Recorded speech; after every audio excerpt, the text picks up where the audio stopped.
प्रिय विद्यार्थियों, नमस्कार। आज हम एक नए पाठ पर बातचीत करेंगे जिसका संबंध हिंदी की राष्ट्रीयतावादी काव्यधारा से है। कुछ लोग इस काव्यधारा को राष्ट्रवादी सांस्कृतिक काव्यधारा भी कहते हैं। यहाँ हम दोनों नामों का अभिप्राय एक ही अर्थ में ग्रहण करेंगे। इस काव्यधारा की उपस्थिति भी आधुनिक हिंदी काव्य के सरोवर में है। यह अपने समय की बहुत ही महत्वपूर्ण काव्यधारा थी। हम अब इस काव्यधारा की पृष्ठभूमि और परिवेश पर बातचीत करेंगे। जैसा कि हम अवगत हैं कि आधुनिक हिंदी कविता का विकास स्वाधीनता आंदोलन के समानांतर हुआ। भारतीय स्वाधीनता आंदोलन की गहरी छाप उस दौर की सभी कविताओं पर स्पष्टतः ही देखी जा सकती है। राष्ट्रीयतावादी काव्यधारा का उत्स द्विवेदी युग में देखा जा सकता है, लेकिन इसका स्पष्ट रूप छायावाद के साथ साथ तीसरे दशक में परिलक्षित होता है।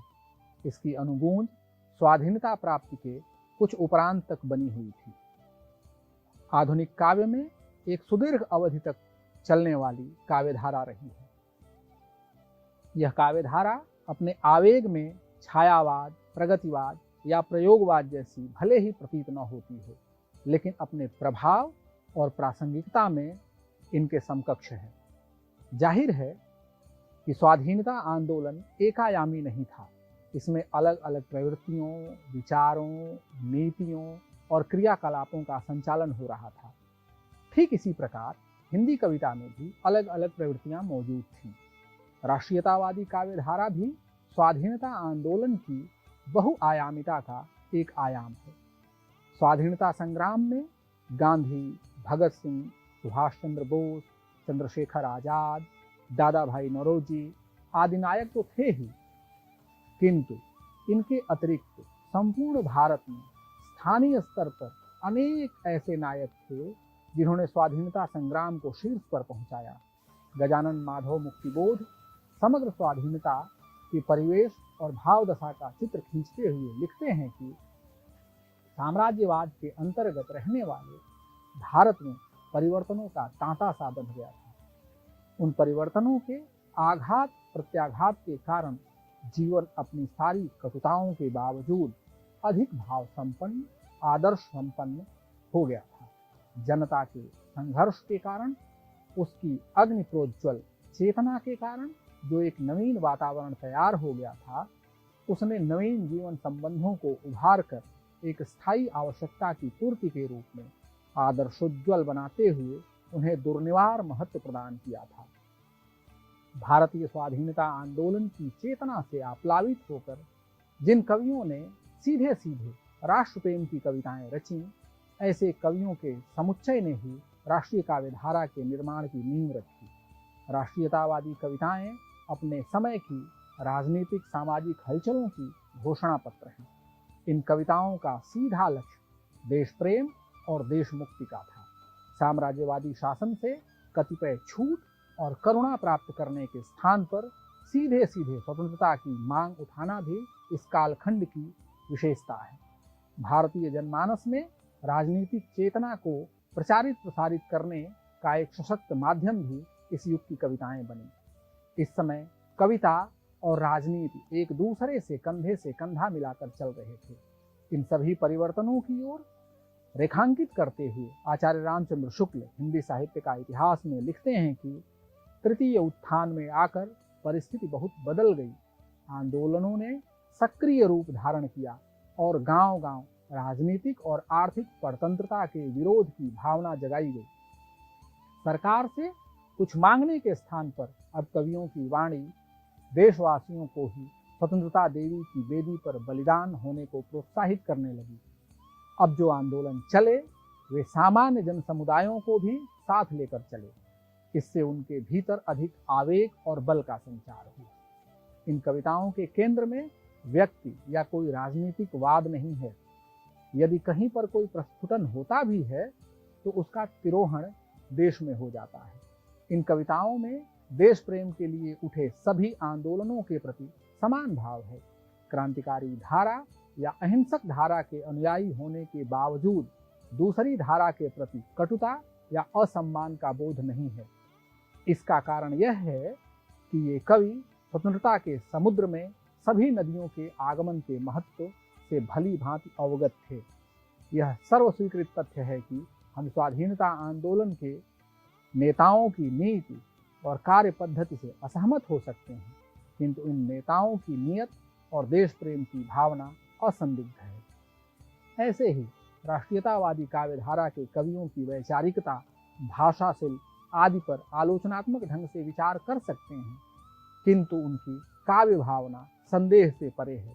डॉक्टर नगेंद्र इस काव्यधारा की ओर इंगित करते हुए लिखते हैं कि इन कविताओं की मूल भावना है देशभक्ति।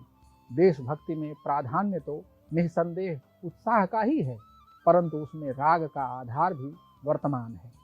देशभक्ति व्यक्तिपरक न होकर समष्टि परक भाव है, अर्थात यह राग मिश्रित उत्साह व्यक्ति के प्रति न होकर समष्टि के प्रति होता है। जब मनुष्य के राग वृत्त का विस्तार होता है तो वह अपने व्यक्तित्व से परिवार, परिवार से ग्राम नगर, फिर प्रदेश देश और इसके आगे विश्व तक व्यापक हो जाता है। यह वास्तव में स्व का विस्तार ही है, उसका निषेध नहीं। यदि हम नगेंद्र के कथन का अभिप्राय ग्रहण करें तो यह स्पष्ट होगा कि राष्ट्रीयतावादी कविताएं एक बृहत्तर कार्य योजना की कविताएं हैं। देश की छोटी बड़ी रियासतों में और इन रियासतों के अनुरूप एक निश्चित भौगोलिक सीमा के भीतर संकुचित देश भाव को इन कविताओं ने महत्वपूर्ण विस्तार दिया और एक समग्र देश की कल्पना को साकार किया। इन कविताओं में बिना किसी संकोच के स्वाधीनता का जय घोष मिलता है।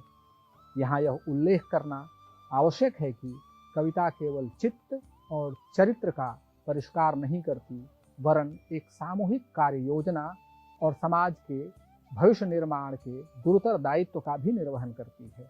यहाँ ध्यातव्य है कि राष्ट्रीयतावादी कविता का मुख्य स्वर देश प्रेम का है, किंतु इसके इतर भी अनन्य विषयों पर कवियों ने अपनी लेखनी चलाई है, जिसमें वैश्विक समस्याओं से लेकर सामान्य जनता की जीवन स्थितियों का चित्रण है। जनता की विषम जीवन स्थितियों की पड़ताल कर इसके कारणों से उसे अवगत कराने पर ही एकता और आंदोलन की राह बनाई जा सकती है। साथ ही कविता का कलेवर भी जन भावनाओं के अनुरूप हो सकता है। इस काव्यधारा पर विश्व भर में चलने वाले आंदोलनों की छाप भी है। हम देखते हैं कि भारतीय स्वाधीनता आंदोलन के बरक्स दुनिया भर में अलग अलग प्रकार के परिवर्तन हो रहे थे।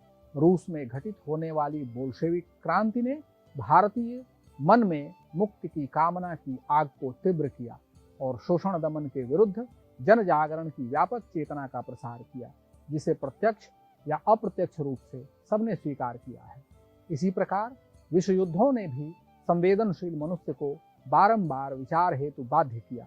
इन दोनों घटनाओं ने सत्य और असत्य, न्याय और अन्याय, स्वाधीनता और पराधीनता के बीच रहस्य को अधिक गाढ़ा कर दिया। इन परिस्थितियों में भी एक बात स्पष्ट है कि राष्ट्रीयतावादी कविता अपनी जनता के हितों और भारत की स्वाधीनता को लेकर संशय में नहीं थी। राष्ट्रीयतावादी कविता अलग अलग व्यक्तियों, विचार प्रणालियों और आंदोलनों से प्रभावित थी। इस पर सर्वाधिक प्रभाव गांधीवादी विचारों का है। यही कारण है कि इस धारा के कुछ कवि गांधीवादी कवि भी कहे जाते हैं। इसमें कुछ एक कवि अहिंसा के मूल्यों के साथ साथ क्रांतिकारियों और युद्ध में विश्वास करने वाले भी हैं। इनकी काव्य चेतना में सशस्त्र आंदोलन के प्रति अनुराग झलकता है।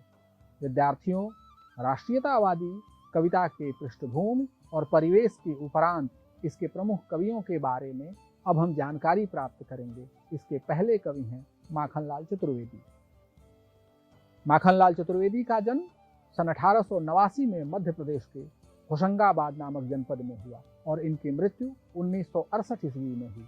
इनको एक भारतीय आत्मा के नाम से भी जाना जाता है। इनको भारत सरकार ने पद्म भूषण से सम्मानित किया। चतुर्वेदी जी को हिमतरंगिणी पर 1955 में साहित्य अकादमी पुरस्कार मिलने के साथ साथ देव पुरस्कार भी मिला। इनकी प्रमुख रचनाओं में हिमकिरीटिनी, हिमतरंगिणी, युगचरण, समर्पण, मरणज्वर, माता, वेणुलो गूंजे धरा, बिजुरी काजल आज रही आदि हैं। दूसरी कवि हैं सुभद्रा कुमारी चौहान। सुभद्रा कुमारी चौहान का जन्म सन 1904 में इलाहाबाद उत्तर प्रदेश में हुआ और इनकी मृत्यु सन 1948 में हुई। इन्हें सेक्सरिया पारितोषिक 2 बार 1931 और 1932 में क्रमशः मुकुल और बिखरे मोती के लिए दिया गया। इनके कुल 3 संग्रह हैं, मुकुल, त्रिधारा और मुकुल तथा अन्य कविताएं। तीसरे कवि हैं बालकृष्ण शर्मा नवीन। इनका जन्म मध्य प्रदेश के शाजापुर जिले में सन 1897 में तथा मृत्यु 1960 ईस्वी में हुई। इनकी प्रमुख रचनाओं में कुमकुम, रश्मि रेखा, अपलक, क्वासी, हम विश्वाई जन्म के, उर्मिला आदि हैं।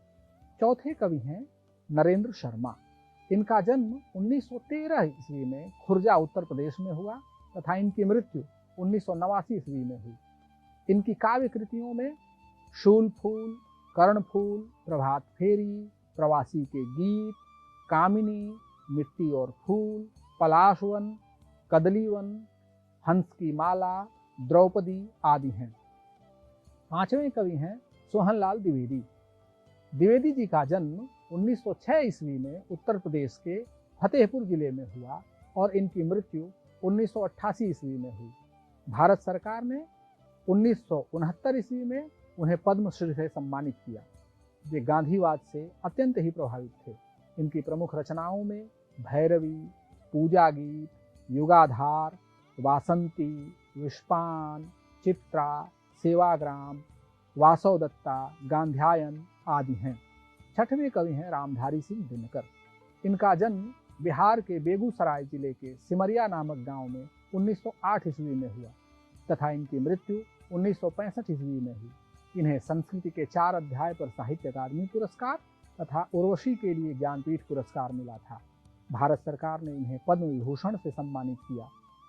इनकी प्रमुख रचनाओं में कुरुक्षेत्र, रश्मिरथी, रेणुका, हुंकार, रसवंती, बापू, इतिहास के आंसू, सामधेन, उर्वशी, हारे को हरिनाम, दिल्ली, प्रणभंग, बारदोली विजय, संदेश आदि हैं।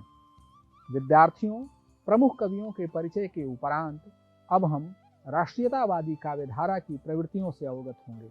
इस क्रम में सबसे पहली प्रवृत्ति है देश प्रेम और आत्मोत्सर्ग की भावना। इन कवियों के भीतर देश प्रेम की उत्कट भावना है। वे देश की एकता, अखंडता और स्वतंत्रता के लिए प्राणों को न्यौछावर करने की अभिलाषा रखने वाले हैं। स्वाधीनता आंदोलन के शिखर को अभिव्यक्त करती माखनलाल चतुर्वेदी की लोकप्रिय कविता पुष्प की अभिलाषा में इन भावों को लक्षित किया जा सकता है। जब वे कहते हैं, चाह नहीं मैं सुरबाला के गहनों में गूंथा जाऊं, चाह नहीं प्रेमी माला में बिंध प्यारी को ललचाऊं, चाह नहीं सम्राटों के शव पर हे हरि डाला जाऊं, चाह नहीं देवों के सिर पर चढ़ूं भाग्य पर इठलाऊं, मुझे तोड़ लेना वनमाली उस पथ पर तुम देना फेंक, मातृभूमि पर शीश चढ़ाने जिस पथ जावे वीर अनेक। यहाँ हम देखते हैं कि यह पुष्प की अभिलाषा नहीं अपितु कवि की अभिलाषा है, जो भारतीय जनमानस की ओर से अभिव्यक्त हो रही है। इस प्रवृत्ति को हम सुभद्रा कुमारी चौहान की कविता वीरों का कैसा हो वसंत में भी देख सकते हैं। दूसरी प्रवृत्ति है स्वर्णिम और संघर्षमय इतिहास की झलक। पराधीन भारत के नागरिकों को संघर्षशील और विजयी अतीत का बोध कराकर उनके भीतर उत्साह का संचार कराना भी राष्ट्रीयतावादी काव्यधारा की प्रमुख प्रवृत्ति है। इसमें अपने योद्धाओं और नायकों की वीरता से इतिहास की पुनर्रचना का संयोग भी बनता है। सुभद्रा कुमारी चौहान ने झांसी की रानी को अनायास ही नहीं याद किया है। इस एक कविता में मुक्ति और मुक्ति के इतिहास की शानदार उपस्थिति है। एक भारतीय स्त्री ने साम्राज्यवादी ताकतों को लोहे के चने चबवा दिए। इसमें हमारी स्वाधीनता की सतत कामना और संघर्ष की उपस्थिति भी है। हम सब जानते हैं कि 1857 भारत का पहला स्वाधीनता संग्राम था, जिसके अग्रगण्य योद्धाओं में रानी लक्ष्मीबाई थी। सुभद्रा कुमारी चौहान ने जिस प्रकार लक्ष्मीबाई को याद किया वह हमारे साहित्य की ख्याति है। इस कविता की कुछ पंक्तियां इस प्रकार हैं। सिंहासन हिल उठे राजवंशों ने भृकुटी तानी थी, बूढ़े भारत में आई फिर से नई जवानी थी, गुमी हुई आजादी की कीमत सबने पहचानी थी, दूर फिरंगी को करने की सबने मन में ठानी थी, चमक उठी सन 57 में वह तलवार पुरानी थी, बुंदेले हर बोलों के ने हमने सुनी कहानी थी, खूब लड़ी मर्दानी वह तो झांसी वाली रानी थी। तीसरी प्रवृत्ति है पराधीनता के प्रति विद्रोह। राष्ट्रीयतावादी कवियों ने पराधीनता की किसी भी स्थिति को स्वीकार नहीं किया। यह सिद्ध बात है कि पराधीनता का बोध हुए बिना स्वाधीनता के प्रयास बेमानी होते हैं। इस धारा के कवि अपने प्रतीकों, मिथकों और इतिहास का उल्लेख कर बारंबार इस स्थिति के प्रति जनता को सचेत करते हैं। यदि हम सोहनलाल द्विवेदी के संकलन भैरवी को देखें तो इसमें हल्दी घाटी, राणा प्रताप के प्रति, तुलसीदास, बुद्धदेव के प्रति जैसी प्रतीकात्मक कविताएं मिलती हैं। भैरवी कविता की पंक्तियां ध्यातव्य हैं। जननी की जंजीरें बजती, जगा रहे कड़ियों के छाले, सुना रहा हूँ तुम्हें भैरवी, जागो मेरे सोने वाले। इस प्रकार दिनकर के यहाँ भी विदेशी पराधीनता के प्रति गहरा असंतोष है। वे बहुत ही ओज के स्वर में अपने भावों को अभिव्यक्त करते हैं। उन्हें यह ज्ञात है कि भारत की बदहाली का असली कारण अंग्रेजी शासन व्यवस्था है। इस व्यवस्था के प्रति आक्रोश व्यक्त करते हुए वे कहते हैं, यह है परतंत्रता देश की, रुधिर देश का पीने वाली, मानवता कहता तू जिसको, उसे चबाकर जीने वाली। दिनकर यही नहीं रुकते, बल्कि वे अंग्रेजों की दिल्ली को जिस तरह दिखाते हैं, इससे इस धारा की कविता का प्रवाह और प्रभाव दिखाई पड़ता है। वस्तुतः दिल्ली उस समय की दिल्ली भारत के स्वाभिमान के स्थान पर अपमान का प्रतीक बन गई थी। इस देश की दिल्ली में बैठकर विदेशी भारतीयों का ही दमन कर रहे थे। दिनकर लिखते हैं कि दिल्ली आह कलंक देश की, दिल्ली आह ग्लानि की भाषा, दिल्ली आह मरण पौरुष का, दिल्ली छिन्न भिन्न अभिलाषा। चौथी प्रवृत्ति है मजदूर और किसान का चित्रण।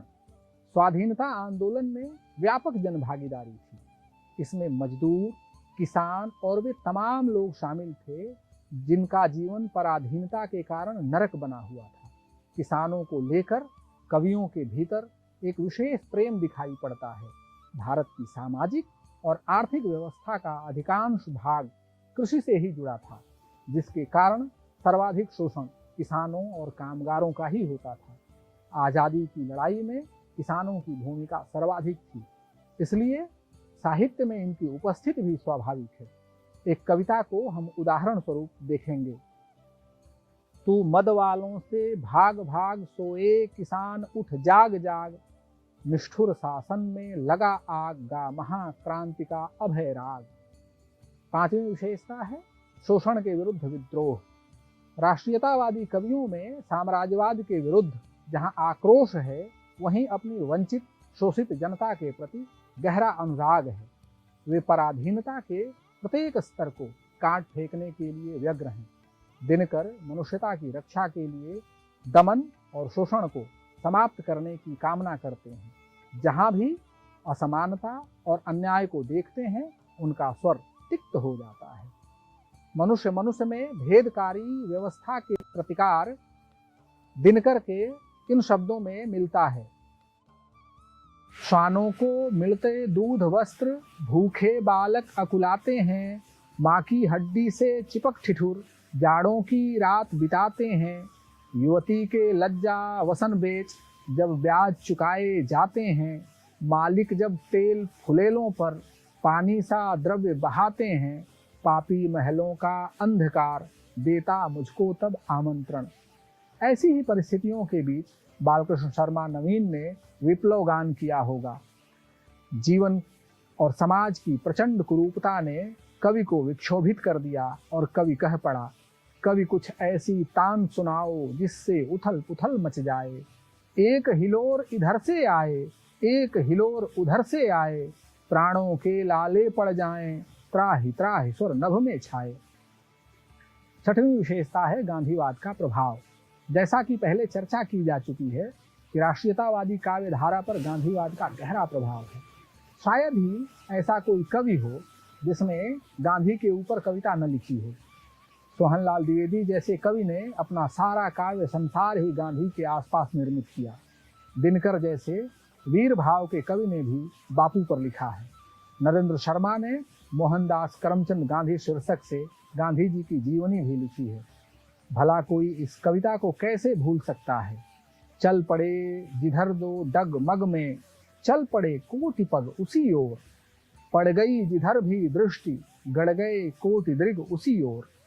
इस प्रकार हम देखते हैं कि राष्ट्रीयतावादी काव्यधारा स्वाधीनता आंदोलन के अनेक आयामों को व्यक्त करती है। यह धारा भारतीय जनसंघर्ष और आत्मविश्वास की धारा है।